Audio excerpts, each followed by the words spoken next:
My upload schedule might be sporadic, but I have never missed a fantasy anime league. Looks like I'm going to finish last season in the top 20% again, which seems like it's pretty par for the course now at this point for me. So going to try to improve on that for the spring 2024 season. Wow, 5 blacklisted anime is a lot. Konosuba's coming back. Awesome, can't choose it. Demon Slayer's coming back. Awesome, can't choose it.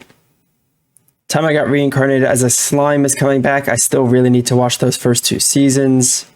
My Hero Academia is coming back again. Also awesome. Also can't choose it. And Mushoku Tensei is still getting sequels. Disgusting. No, thank you. Restricted anime we can choose 2 of. I'm already going to get myself in trouble as far as trying to get a good team for the season, but how do I not pick Yuru Camp? Yuru Camp is one of my favorite shows. I really don't have that many anime favorited, and most of them are like dark, gritty seinen, but Yuru Camp finds its way in there. So I feel like just for personal bias, I'm locking that one in early. The other 3 restricted anime are Date Alive 5, Irregular Magic in High School Season 3, and Euphonium 3. I feel like all 3 of these, their last season was a long time ago. Am I crazy? Oh, okay, I see. There's a lot of stuff going on since Season 2, which was 2016. And it did very well. Season 1 also did great. Okay, all right. It seems fine. This came out 2020 was Season 2. And I think Season 1 was even like early 2010s. Yeah, 2014. Big gaps between seasons. Season 1 was decent. Season 2 was slightly worse. I think I'm on Euphonium over that, but I think Date Alive was going to be my pick. Let's see how those first few seasons have done. Season 1, 7. Okay, so it's actually never... It doesn't look like it's ever been above a 7.77, but it does look like it's steadily gotten higher ratings. I want to see the trailer for this one, see how it looks. Oh, yeah, it's KyoAni is back. Yeah. Date Alive got Geek Toys. Yeah, I think I'm going Euphonium. That feels like a good call, so we'll add that one to the active lineup as well. And we'll jump into some of the non-restricteds. Let's see if anything jumps out at me right away. Okay, yeah, the first ones that jump off the page are the top 2 on this list. So top 3 on this list. Oh, okay, no, that jumps off the page before the others do. Oh, Spice and Wolf is back? Like this season? That's real? It's back? New anime projects. Yeah, is this a total reboot? Merchant meets the Wise Wolf. Yeah, this alternate version. Yeah, it is a reboot. It looks pretty good. I don't know if it's gonna get the right viewership. I don't know if the new studio will do it justice, but that's an absolute classic right there. Kaiju 8, I'm just gonna add to my bench before I even look at anything. I think this is gonna be... I mean, this has, I think, the potential to be the most popular show of the season outside of those blacklisted shows. I feel like people have been anticipating this one for a long time. Yeah. Yep, easy choice. Yeah, the 82nd most popular manga, and as far as like currently serialized manga goes, it's very big. So yeah, that's on the bench just because it's a late start date, but that's pretty clear to me. The other one that stood out to me right away, the other one of the top 3 here in popularity, is Misfit at Demon Academy 2 Part 2. The previous season did terrible. I think at this point Geguk is the only one that could really help this show out and get any sort of popularity, so I'm gonna just fade it. That is a lot of members though. For now I'm gonna add Spice and Wolf, but I'm concerned that one might end up getting crossed out. Is this another season of Black Butler? Wow, what is this season? This is crazy.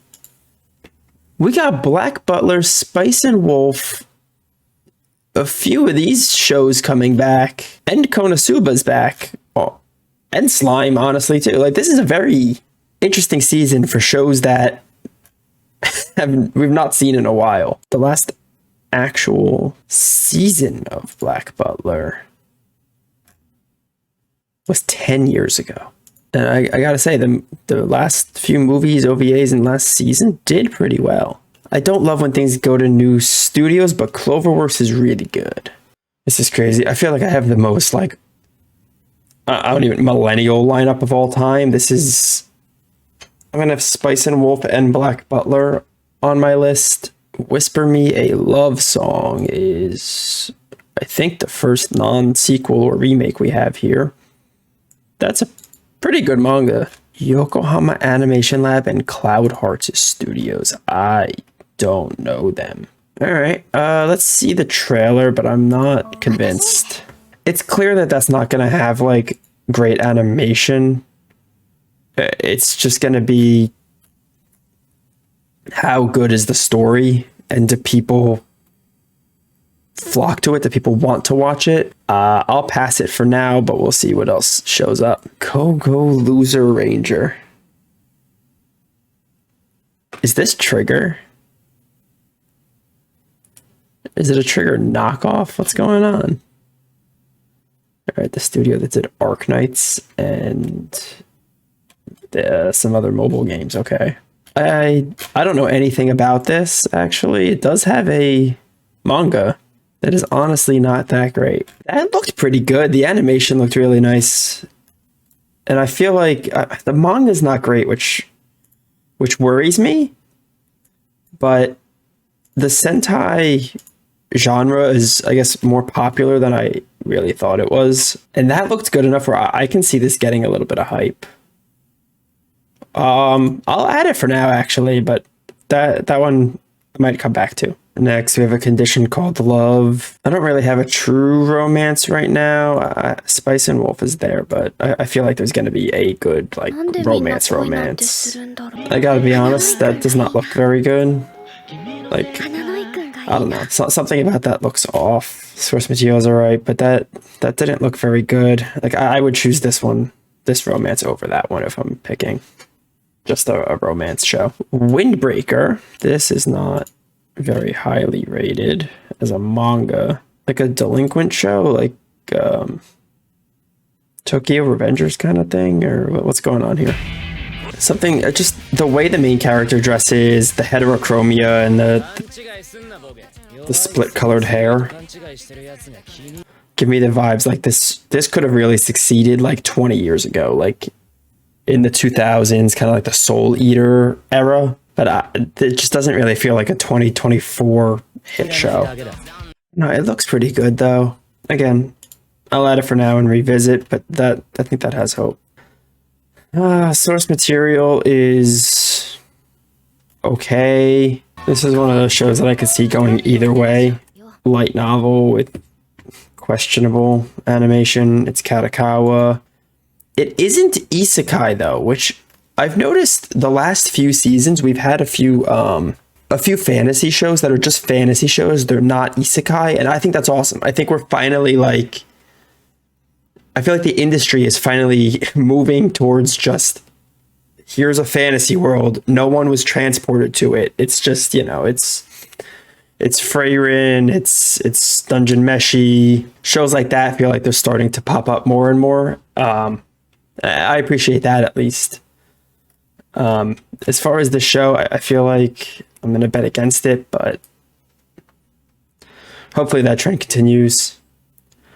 I'm not even going to click on this next one. That's just a no. Mission Yozakura Family. That doesn't look very good. Grandpa and Grandma Turn Young Again. Wow, this studio is no good. Oh, that's some kind of rough character design.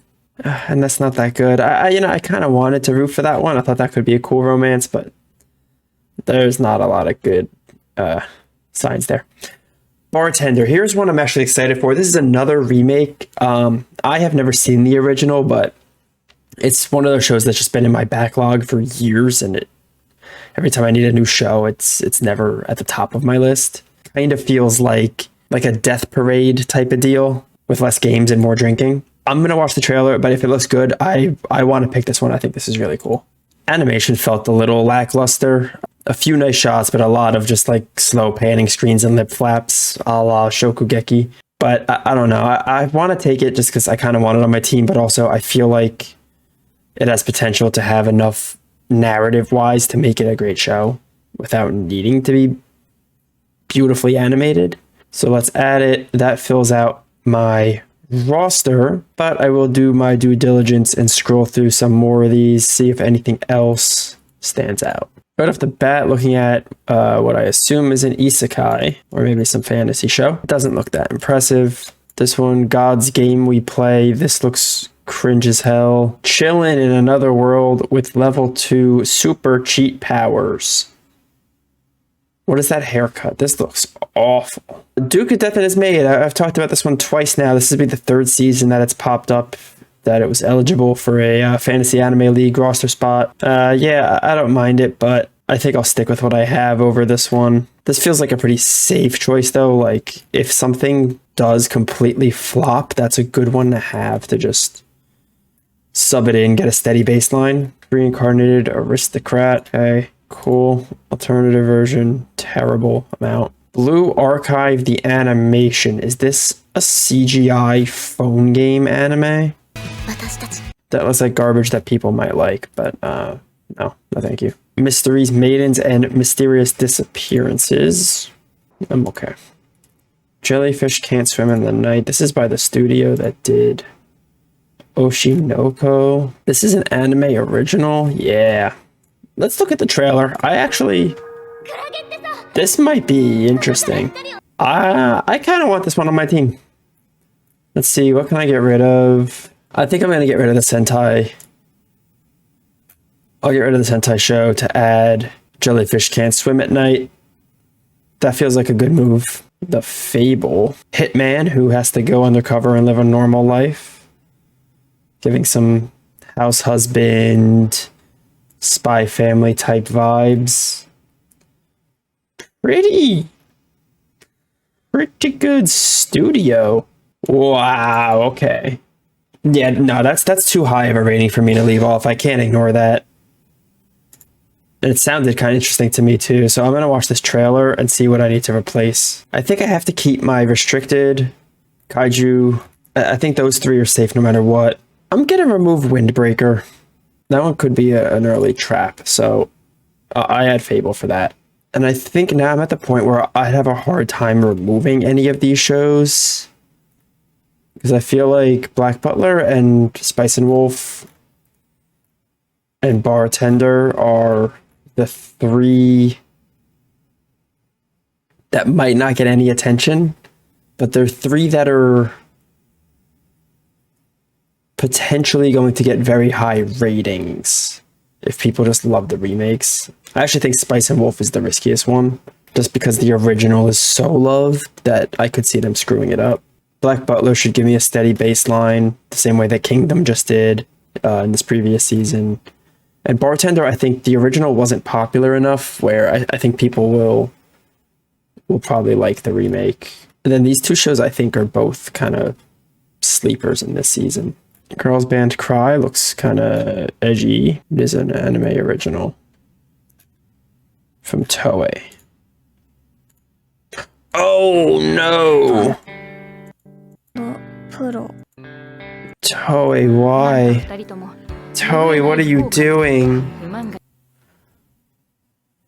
So, it won't be on my team, but it might not be the last you see of this show on this channel. There's 2 in that row here. Tadaima Okaeri and Kenka Dokugaku. Pretty good manga, but I'm not adding either of them.